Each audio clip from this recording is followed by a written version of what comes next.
आज हम बात करने वाले हैं नेशनल इनकम की कि नेशनल इनकम में हम बात क्या करेंगे। नेशनल इनकम जब भी हम कैलकुलेट करेंगे जो 12th क्लास के बेस पे है, तो नेशनल इनकम को हम कैलकुलेट करते समय ये याद रखेंगे 3 सर्कल जिसके बिना ये नेशनल इनकम अधूरा है। तो नेशनल इनकम में जो ये 3 सर्कल है वो है पहला ग्रॉस कंसेप्ट। ग्रॉस से अगर हमें नेट पे जाना हो, ग्रॉस से नेट पे जाना हो तो ग्रॉस से नेट पे जाने के लिए हम क्या करते हैं, minus depreciation. And what do mean by the gross and net, ये हम बात करेंगे इनकम की कंसेप्ट में जब हम इनकम टैक्स के न्यूमेरिकल्स करें, नेशनल इनकम के न्यूमेरिकल करेंगे, सॉरी इनकम टैक्स बोल गया। नेट से ग्रॉस पे जब जाएंगे तो प्लस करते हैं हम depreciation. And what do mean by the depreciation? Depreciation is an expense, it is a non-cash expense which is chargeable to fixed assets। ये एक ऐसा खर्चा है जो कि या एक ऐसा लॉस है जो कि सिर्फ फिक्स एसेट्स पे होता है। फिक्स एसेट्स क्या होता है बच्चे? एक ऐसी संपत्ति, एक ऐसी प्रॉपर्टी जो कि लंबे समय के लिए हम खरीदते हैं, 15 साल 20 साल। क्योंकि जैसे हमने कार खरीदा तो कोई भी 5 साल 10 साल के लिए कार खरीदता है, 1 साल 2 साल के लिए कार नहीं खरीदता। तो ये हमेशा किस पे लगता है? एसेट्स पे लगता है। कॉमर्स वालों को तो पता भी होगा ये किस पे लगता है? एसेट्स पे। कौन से एसेट्स पे लगता है? हमेशा फिक्स्ड एसेट्स पे लगता है। तो ये याद रखना कि जो ये डेप्रीशिएशन है, depreciation is a basically a expense, है ना, which is chargeable to only fixed assets and it reduce the value of the assets. और ये वैल्यू ऑफ द एसेट्स को क्या करता है? डिक्रीज करता है। तो अगर हमें ग्रॉस से नेट पे जाना है तो माइनस डेप्रीशिएशन, नेट से ग्रॉस पे जाना है तो प्लस डेप्रीशिएशन। अगला कंसेप्ट है फैक्टर कॉस्ट और दूसरा है market price. Market price MP कहते हैं। मार्केट प्राइस जब आप न्यूमेरिकल करोगे तो आपको वहाँ पे दिख रहा होगा नीचे NDP at FC, NNP at MP, इस तरह के वो कंसेप्ट्स को यूज़ करेगा तो वहाँ पे ये यूज़ होगा। तो फैक्टर कॉस्ट से जब हम मार्केट प्राइस पे जाते हैं तो हम प्लस करते हैं नेट इनडायरेक्ट टैक्स। तो what do mean by the indirect tax? And factor cost से मार्केट प्राइस पे जाते हैं तो माइनस करते हैं नेट इनडायरेक्ट टैक्स। तो सबसे पहला होता है इनडायरेक्ट टैक्स। इनडायरेक्ट टैक्स है क्या? इनडायरेक्ट टैक्स जो है वो है एक ऐसा टैक्स जो लगता किसी और पे है, पे कोई और करता है। फिर से सुन लो, लगता किसी और पे है, पे कोई और करता है। मतलब सरकार लगाती किसी पे है और पे कोई और करता है। देखिए एक कंसेप्ट होता है बायर और सेलर का। आपने ये पढ़ा भी होगा, शायद पढ़ा ना पढ़ा हो, बट मैं पढ़ा देता हूँ आपको। एक है गवर्नमेंट। 3 प्लेयर होते हैं किसी भी ट्रांजेक्शन्स में, बायर, सेलर और गवर्नमेंट। गवर्नमेंट जो होती है वो टैक्स लगाती है सेलर पे, क्योंकि सेलर को पकड़ना आसान है रदर देन बायर। बायर तो छोटे छोटे इंडिविजुअल पता नहीं कहाँ पर जाएंगे लेके सामान, तो सरकार उनसे टैक्स डायरेक्टली नहीं ले सकती। तो सरकार ने बड़ी बड़ी कंपनियों के ऊपर, सेलर के ऊपर क्या लगा दिया? Tax, that is called GST. अब सेलर भी बड़े चालाक हैं। सेलर ने कहा कि ये टैक्स हम क्यों भरें, नहीं जिस जो गुड्स ले रहा है, जो सर्विसेज ले रहा है वो टैक्स भरेगा। तो सेलर ने इसको लगा दिया किसके ऊपर? बायर के ऊपर। और हमें पता भी नहीं चलता और हम टैक्स दे देते हैं। हम कुछ भी सामान जो पैकेट वाला होता है, क्योंकि अब तक जो सरकार टैक्स लगाती है पैकेट वाले सामान पे ज़्यादा लगाती है, खुले सामान पे नहीं लगाती, ब्रांडेड सामान पे ज़्यादा टैक्स लगाती है। जैसे हम एमआरपी पे सामान खरीदते हैं, तो एमआरपी पे जब हम सामान खरीदते हैं तो उसके अंदर चीज़ें इंक्लूड होती हैं, कॉस्ट प्लस प्रॉफिट कंपनी का और प्लस टैक्स। जो टैक्स होता है सरकार के पास जाता है, सेलर बायर से लेता है और जमा किसे करा देता है? सरकार को। तो देखो गवर्नमेंट लगा किस पे टैक्स रही है? सेलर पे। और सेलर किस पे लगा रहा है? बायर पे। और बायर से लेके किसको दे रहा है? गवर्नमेंट को। तो दैट इज इनडायरेक्ट टैक्स। लगा किस पे? सेलर पे। दिया किसने? बायर ने। मतलब डायरेक्टली टैक्स नहीं जाता है। और एक होता है इनडायरेक्ट टैक्स। इनडायरेक्ट टैक्स होता है इनकम टैक्स, जिसमें जो कमाता है वही टैक्स देता है, कोई थर्ड पार्टी का इसमें कोई रोल नहीं होता। तो डायरेक्ट टैक्स कौन सा होता है? एक होता है डायरेक्ट टैक्स। डायरेक्ट टैक्स का एग्जांपल है आपका income tax. Income tax, wealth tax. Wealth tax वैसे वॉलिश हो गया है ना। तो इनडायरेक्ट टैक्स में हमारे पास एग्जांपल है पहला जीएसटी। क्वेश्चन में वो दे देगा जीएसटी, आप ढूंढते रह जाओगे इनडायरेक्ट टैक्स, क्योंकि वो इनडायरेक्ट टैक्स बोलेगा नहीं। जीएसटी के बाद होता है आपके पास कस्टम और तीसरा होता है आपके पास excise. That is called duty, excise duty and custom duty, that is. और जब हम इनडायरेक्ट टैक्स में से क्या घटा दें? सब्सिडी माइनस कर दे सब्सिडी, ये याद रखना। इनडायरेक्ट टैक्स में से क्या घटा दे, सब्सिडी, तो वो आ जाएगा आपके पास नेट इनडायरेक्ट टैक्स। क्या आ जाएगा, नेट इनडायरेक्ट टैक्स। तीसरा कंसेप्ट है यहाँ पर बच्चे, वो है नेशनल इनकम। नेशनल इनकम ये जिसमें सबसे ज़्यादा कंफ्यूजन होता है। और अगला है डोमेस्टिक इनकम। डोमेस्टिक इनकम, तो जब हम नेशनल इनकम से डोमेस्टिक इनकम जाते हैं तो माइनस करते हैं net factor income from NFIA, net factor income from abroad. और अगर हम इसमें से इधर जाएं डोमेस्टिक से नेशनल तो प्लस होता है net factor income from abroad. What do mean by the net factor income from the abroad, from abroad and to abroad? मैं बता दूं आपको, एक हमारा देश है, मान लो ये इंडिया है और ये रेस्ट ऑफ द वर्ल्ड है, मतलब दुनिया के सारे देश हैं। इंडिया से लोग कमा के कहाँ भेजते हैं, बाहर। जो फॉरेनर इंडिया में है वो कमा के कहाँ भेजेंगे, बाहर। और बाहर जो इंडियन है वो कमा के कहाँ भेजेंगे, इंडिया में। इंडियन बहुत सारे बाहर में रहते हैं, दुनिया में दूसरे तीसरे नंबर पर हम हैं फॉरेन रिजर्व को इंडिया में भेजने में, क्योंकि इंडियंस बहुत सारा माइग्रेटेड इंडियन जो है दुनिया के हर कोने में काम कर रहा है और कमा के वो पैसा कहाँ भेज रहा है, इंडिया में। तो ये फ्रॉम का सोर्स है। फ्रॉम का मतलब वहाँ से पैसा हमारे पास आ रहा है। कुछ बाहर के लोग जो हमारे देश में काम करते हैं किसी भी फॉर्म में, एम्बेसी, मल्टीनेशनल कंपनी, कहीं भी, तो पैसा कमा के कहाँ भेज रहे हैं, रेस्ट ऑफ द वर्ल्ड, मतलब दुनिया के हर कोने में। तो यहाँ से जो पैसा जा रहा है टू और जो आ रहा है, उन दोनों का डिफरेंस कहलाता है net factor income from abroad. अगर फ्रॉम ज़्यादा हो टू से तो इसे हम प्लस में लेते हैं, और अगर टू ज़्यादा हो, मतलब यहाँ से पैसा ज़्यादा जा रहा है और वहाँ से कम आ रहा है, तो इसका साइन चेंज हो जाता है माइनस, और इस कंसेप्ट को कहते हैं net factor income to abroad. तो दोनों में बहुत फ़र्क है ना, साइन बदल जाता है और आपको पता भी नहीं चलता है। क्वेश्चन में कई बार वो माइनस में NFIA दे देगा, तो जब वो माइनस में NFIA की वैल्यू दे देगा तो याद रखना कि वो टू है ना कि फ्रॉम है, तो साइन यहाँ अपोजिट हो जाएगा, मतलब ये जो है वो माइनस वाला प्लस हो जाएगा, प्लस वाला माइनस हो जाएगा। तो net factor income from abroad and to abroad. इसके बिना आपका क्वेश्चन सबसे ज़्यादा गलत करने में 12th के लेवल पे यही जो कंसेप्ट है वो सबसे ज़्यादा आपको क्या करता है। अब हम बात करेंगे नेशनल इनकम की कैलकुलेशंस की। तो नेशनल इनकम की कैलकुलेशंस में हम बात करेंगे सबसे पहले कि नेशनल इनकम के कितने मेथड हैं। तो नेशनल इनकम का जो मेथड है आपके पास वो 3 है। तो सबसे पहला है बच्चे आपका इनकम मेथड। क्या है, इनकम मेथड, जो कि क्वेश्चन सबसे ज़्यादा जो आता है वो आता है इनकम मेथड का, है ना। और उसके बाद आता है दूसरा एक्सपेंडिचर मेथड। क्या आएगा, एक्सपेंडिचर मेथड। और एक्सपेंडिचर मेथड में आपके पास आएगा तीसरा है वैल्यू एडेड मेथड, जो कि सबसे कम क्वेश्चन जो आएगा वो आएगा वैल्यू एडेड मेथड का। वैसे हम तीनों ही बात करेंगे, है ना, कि वैल्यू एडेड मेथड क्या है, नेशनल इनकम में इनकम मेथड क्या है। तो आज मैं आपको बता रहा हूँ पहले कि इनकम मेथड क्या है। इनकम मेथड बच्चे जब भी नेशनल इनकम दिया है ना कि आपको नेशनल इनकम कैलकुलेट करना है, तो जब भी नेशनल इनकम बोले क्वेश्चन में कैलकुलेट करने के लिए तो हम निकालते हैं NNP at FC। NNP at नीचे लिखा होगा FC, ये P हो गया, तो NNP एट FC, है ना। तो सबसे पहले जो हम फ्लो चार्ट पढ़ेंगे, ये फ्लो चार्ट बहुत ही आसान है और इससे आप इतनी आसानी से क्वेश्चन कर लेंगे कि पता भी नहीं चलेगा। फॉर्मूला याद करने की एक भी ज़रूरत नहीं है।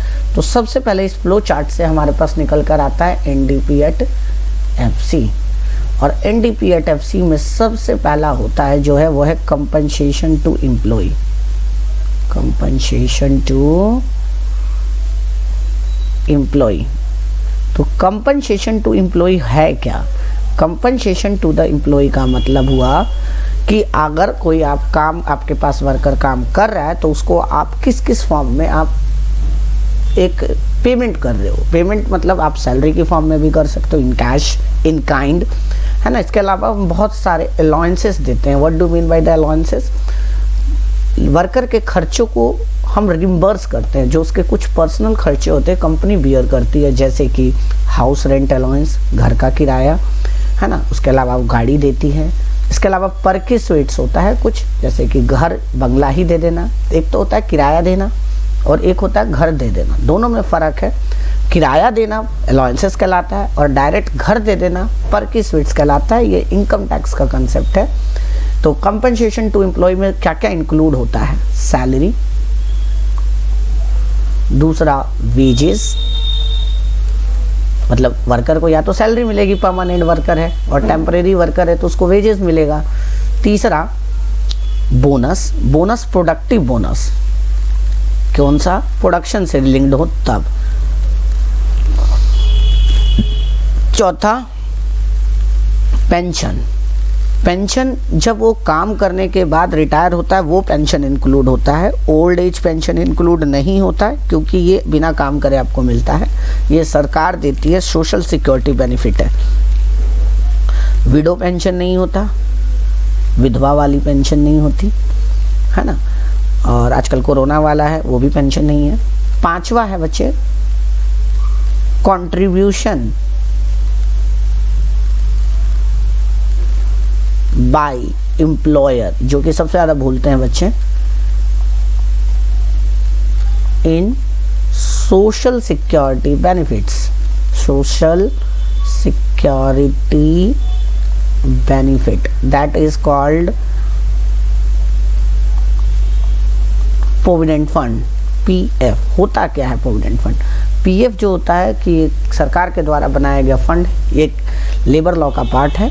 उसके अंदर सरकार क्या करती है, लॉ बना रखी है कि भाई एक फंड है जिसमें दो लोग कंट्रीब्यूट करेंगे, एम्प्लॉयर कंट्रीब्यूट करेगा, एम्प्लॉई कंट्रीब्यूट करेगा। एक एग्जांपल दे रहा हूँ, जैसे कि एक एम्प्लॉई की सैलरी 10,000 रुपये है और सरकार ने रूल बना रखा है, बेसिकली वैसे ब्रॉडली कंसेप्ट देखा जाए तो 12% कटता है, तो 12% इसकी सैलरी का काटेगा मालिक, मतलब कि ऑलमोस्ट हुआ 1200 रुपये, और 1200 रुपये इस फंड में डालेगा। अब 1200 रुपये इस फंड में डालेगा तो वर्कर की सैलरी कितनी हो गई? अब उसको हैंड में कितना मिलेगा? 8800 रुपये, मतलब 10,000 में से 1200 घटाओ, 8800 आ गया।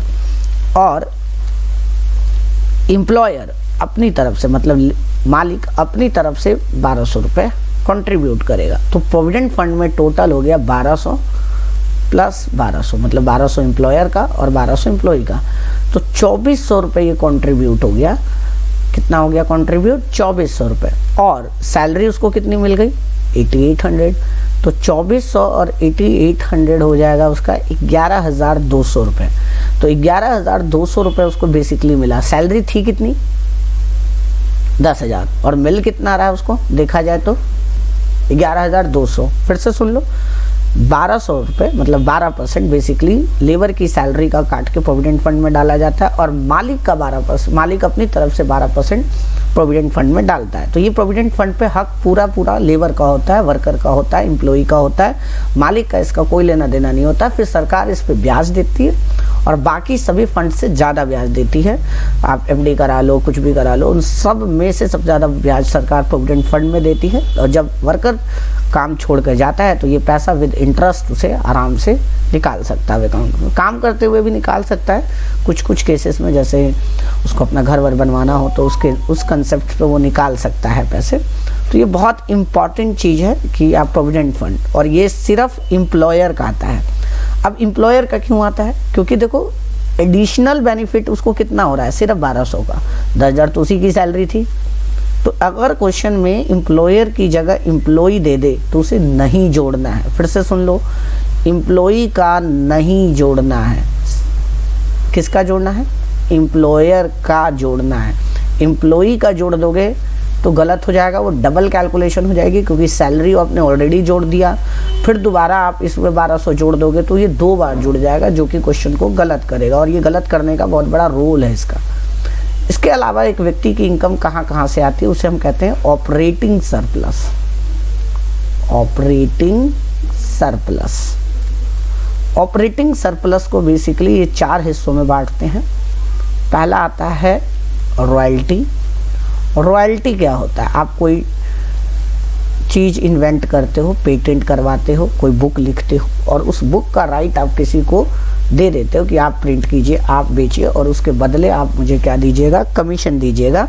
That commission is called royalty. फिर से सुन लो, कोई पेटेंट, कोई कॉपीराइट, कोई आपका ब्रांड है, ट्रेडमार्क है, उसका यूज़ करने का राइट आप किसी को देते हो तो उसके बदले जो आप फीस चार्ज करते हो उसे कहते हैं रॉयल्टी। बेसिकली ये फीस है, ठीक है। रॉयल्टी के बाद आता है आपका इंटरेस्ट। एक व्यक्ति की कमाई कहाँ से हो सकती है? इंटरेस्ट से भी हो सकती है, रॉयल्टी हो सकती है। अगर उसने पेटेंट कराया है तो रॉयल्टी से हो जाएगी, और अगर उसने ब्याज पे पैसा दिया है, बैंक में रखा हो, किसी पर्सन को दिया हो, एफडी करा रखा हो, म्यूचुअल फंड हो, कहीं भी कुछ भी ब्याज के रूप में उसे मिलता है तो वो भी उसकी इनकम का पार्ट है। और रेंट, उसने अपना घर किराए पे दिया है तो उसे क्या मिलेगा? घर दिया हो, फैक्ट्री दिया हो, बिल्डिंग है कोई किराए पे दिया हो तो उससे उसको रेंट मिलता है। और लास्ट पोर्शन होता है प्रॉफिट। और प्रॉफिट को फिर फर्दर इन्होंने 3 हिस्सों में बांटा है। प्रॉफिट, अगर आप बिजनेस करते हो तो आपको क्या होगा? प्रॉफिट होगा। प्रॉफिट में से डिविडेंड होगा। डिविडेंड जो आपने अपने शेयर होल्डर को दे दिया। डिविडेंड क्या होता है? जब आप शेयर खरीदते हो तो शेयर के बदले जो आपको पेमेंट करनी पड़ती है उसे हम क्या कहते हैं? डिविडेंड। दूसरा होता है कॉरपोरेशन टैक्स। कॉरपोरेशन टैक्स क्या होता है? जो सरकार को देना पड़ता है, वो प्रॉफिट का पार्ट है। और तीसरा है एक्यूमुलेटेड प्रॉफिट। एक्यूमुलेटेड प्रॉफिट, जो लास्ट ईयर का प्रॉफिट है, आपने खर्च नहीं किया। ये 3 चीज़ें। और उसके बाद आ जाता है आपके पास जोड़ के लास्ट पोर्शन मिक्स्ड इनकम। क्या आएगा? Mixed income. बाकी सारी इनकम इसमें आ जाएगी, जो भी आप अलग एडिशनल सोर्स से पैसा कमा रहे हो। तो फिर से सुन लो, NDP@FC निकालना हो आपको, NDP@FC निकालना हो तो आपको सबसे पहले चाहिए कंपनसेशन टू द एम्प्लॉय। अगर कंपनसेशन टू द एम्प्लॉय नहीं दिया होगा तो आप ढूंढेंगे क्वेश्चन में कि ये सारी चीज़ें तो नहीं दी हुई हैं। अगर ये सारी चीज़ें दी हुई हैं तो इन सब को जोड़ करके आ जाएगा कंपनसेशन टू एम्प्लॉय। क्या आ जाएगा? Compensation to employ. फिर से सुन लो, अगर ये भी दिया है, मतलब कंपनसेशन टू एम्प्लॉय भी क्वेश्चन में गिवन है, सैलरी भी गिवन है, वेजेस भी गिवन है, बोनस भी गिवन है, पेंशन भी गिवन है, तो हम सब छोड़ के सीधा लिख देंगे कंपनसेशन टू एम्प्लॉय। अगर कंपनसेशन टू एम्प्लॉय नहीं लिखा होगा तब हम इन बाकी चीज़ों को ढूंढेंगे और ढूंढ के ऐड करके, सैलरी है जैसे मान लो 50 का है ना, वेजेस है 10 है, बोनस है 20 है, ये 30 है, तो इन सब को जोड़ देंगे तो आ जाएगा हमारा कंपनसेशन टू द एम्प्लॉय। मतलब कि 50, 10, 60, 60, 20, 80, 80 और 30, 110। तो कंपनसेशन टू एम्प्लॉय आ जाएगा 110। एंड ऑपरेटिंग सरप्लस, अगर आपको क्वेश्चन में ऑपरेटिंग सरप्लस डायरेक्ट दे दिया तो इन चीज़ों को देखने की भी ज़रूरत नहीं है, और दिया भी हो तो हमें ऐड नहीं करना। अगर नहीं दिया है तो फिर हम ढूंढेंगे रॉयल्टी क्या दे रखी है, क्या इंटरेस्ट दे रखा है, क्या रेंट दे रखा है, क्या प्रॉफिट दे रखा है। इनमें से कुछ चीज़ें देगा, कुछ चीज़ें नहीं देगा। जो नहीं देगा हम उसको 0 एज्यूम कर लेंगे और फिर उसको जोड़ के हम निकाल देंगे ऑपरेटिंग सरप्लस। फिर से सुन लो, ऑपरेटिंग सरप्लस भी क्वेश्चन में गिवन है और ये चारों चीज़ें भी गिवन है, तो हम ऑपरेटिंग सरप्लस लेंगे, ये 4 चीज़ नहीं लेंगे। और अगर ऑपरेटिंग सरप्लस गिवन नहीं है तब हम इन 4 चीज़ों को जोड़ के क्या निकालेंगे? Operating surplus. प्रॉफिट क्वेश्चन में गिवन है तब तो लिख ही देंगे, उसको ऐड कर देंगे। और अगर ये नहीं लिखा है तो ये 3 चीज़ को ढूंढेंगे कि क्या ये 3 चीज़ें क्वेश्चन में गिवन है। और अगर ये 3 चीज़ें क्वेश्चन में गिवन है तो तीनों को जोड़ के हम क्या निकालेंगे? प्रॉफिट। और फिर इन चारों को जोड़ के लिखेंगे ऑपरेटिंग सरप्लस। और लास्ट में लिखेंगे हम मिक्स्ड इनकम। और इन सब को जोड़कर हमारे पास आ जाएगा NDP@FC। और NDP@FC से हमें निकालना होगा नेशनल प्रोडक्ट, NNP। तो देखिए, मैंने अभी आपको 3 सर्कल पढ़ाया था, हमें निकालना क्या है? NNP@FC। और हमारे पास आया क्या इस फॉर्मूले से? NDP@FC। अब ध्यान से सुनना, यहाँ नेट है, यहाँ भी नेट है, कोई दिक्कत नहीं है।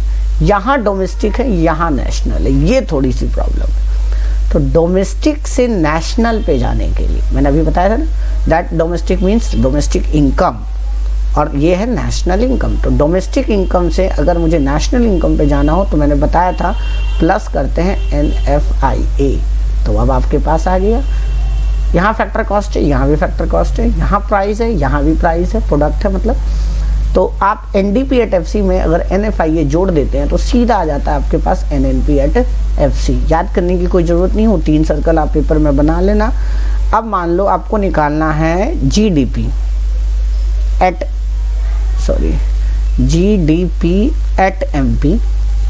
और आपको क्वेश्चन में निकला है आपसे NDP@FC। इस क्वेश्चन में ना इनकम मेथड से आपको पहले NDP@FC ही निकालना पड़ेगा, इसके अलावा आप कुछ भी नहीं निकाल सकते। तो नेट से डोमेस्टिक पे जाने के लिए आपको क्या करना है, नेट से ग्रॉस पे जाने के लिए क्या करना पड़ता है, माइनस डेप्री, नेट से ग्रॉस पे जाने के लिए प्लस डेप्रीशिएशन। डोमेस्टिक डी है, दोनों सेम है, पी दोनों का सेम। फैक्टर कॉस्ट है, मार्केट प्राइस पे जाने के लिए क्या करते हैं, प्लस नेट इनडायरेक्ट टैक्स। तो ये आ जाएगा आपका GDP@MP। तो आप बहुत आसानी से इसको फॉर्मूले को आप प्रिपेयर कर लोगे, बना लोगे। मैं इसका एक प्रैक्टिकल एग्जांपल आपको करा रहा हूँ और प्रैक्टिकल मैं क्वेश्चन खुद ही फ्रेम करूँगा और खुद ही फ्रेम करके मैं खुद ही उस क्वेश्चन को कराने की कोशिश करूँगा ताकि आप बहुत आसानी से उस चीज़ को कर सकें।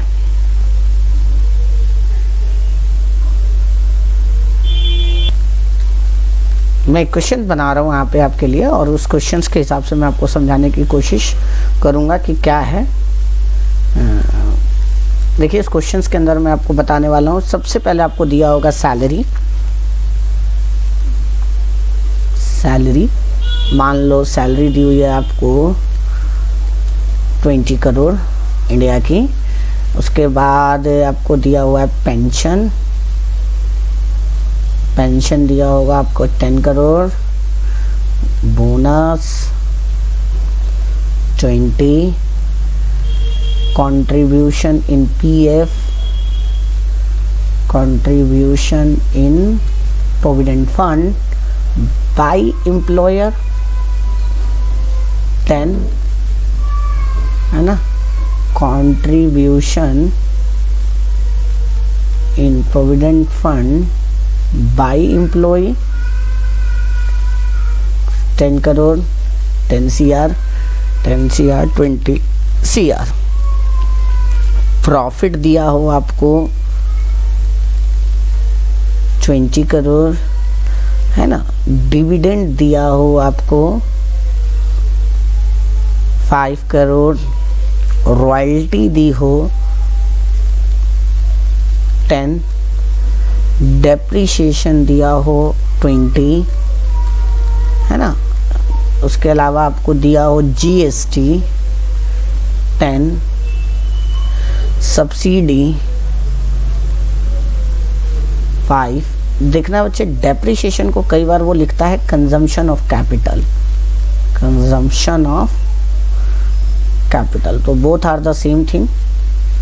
या तो कंजम्पशन ऑफ कैपिटल दिया हो या डेप्रीशिएशन दिया। तो सैलरी 20 है, पेंशन है, उसके बाद मिक्स्ड इनकम है 50 CR। अब हमें निकालना है इसमें क्या, पहला निकालना है NNP@FC, that is called national income. दूसरा निकालना है GDP@MP, है ना। तीसरा निकालना है NDP@MP। चौथा निकालना है GNP@FC। मतलब कोई भी चीज़ आप निकाल लो, 3 सर्कल आपको पता होना चाहिए। तो सबसे पहले हम निकालते हैं NDP@FC। तो NDP मैंने एक चार्ट आपको फिर से बना देना है यहाँ पे ताकि आप समझ में आ जाओ। बेसिकली मैंने बताया था आपको NDP@FC में 3 हिस्सा होता है। कंपनसेशन में शॉर्ट में लिख रहा हूँ, कंपनसेशन टू एम्प्लॉय, इसमें फिर से हमने पढ़ा था वेजेस, दूसरा पढ़ा था सैलरी, तीसरा पढ़ा था बोनस, पेंशन, पांचवा था कंट्रीब्यूशन बाय एम्प्लॉयर। याद रखना एम्प्लॉयर। अगला क्या बच्चे, एम्प्लॉयर के बाद हम बात करेंगे आगे,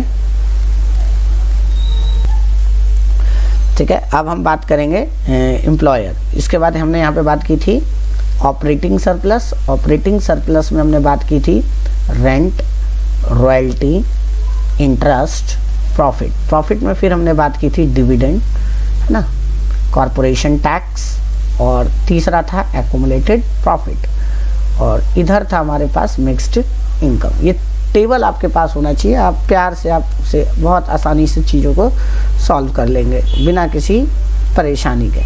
तो सबसे पहले हम देखिए करते हैं। सबसे हमारे पास इस टेबल से पहले क्या आता है, NDP@FC। तो देखिए NDP@FC में क्या चाहिए, वेजेस चाहिए, सैलरी चाहिए। सैलरी दे रखा है, वेजेस नहीं दे रखा, कोई बात नहीं, हम मान लेंगे कि वो 0 है। प्लस सैलरी है, बोनस है, पेंशन है, बिल्कुल दिख रहा है, बोनस भी दिख रहा है, पेंशन भी दिख रहा है, एम्प्लॉयर का कंट्रीब्यूशन भी दिख रहा है 10। ये ले लेंगे, बोनस ले लेंगे, पेंशन ले लेंगे, मतलब कि पेंशन आ जाएगा आपके पास 10 का, बोनस आ जाएगा आपके पास 20 का, और ये कंट्रीब्यूशन भी आ जाएगा 10 का। और एम्प्लॉय का कंट्रीब्यूशन हम नहीं लेने वाले, और एम्प्लॉय का कंट्रीब्यूशन आएगा भी नहीं, मैंने आपको बताया था। फिर प्लस करते हैं, ये आ जाएगा टोटल जोड़कर आ जाएगा ये आपके पास कंपनसेशन टू एम्प्लॉई। ये याद रखना, ये पूरा क्या पार्ट है, कंपनसेशन टू एम्प्लॉई। अगला पार्ट क्या है बच्चे, ऑपरेटिंग सरप्लस। ऑपरेटिंग सरप्लस में देखो क्या प्रॉफिट दे रखा है, बिल्कुल दे रखा है। प्रॉफिट दे रखा हो तो डिविडेंड को नहीं लेते, मैंने बताया था कि अगर ऊपर वाला दिया हो, ये दिया है, तो आपको ये नीचे वाले देखने की ज़रूरत नहीं है। तो प्रॉफिट आप कितने का ले लेंगे, सीधा 20 का।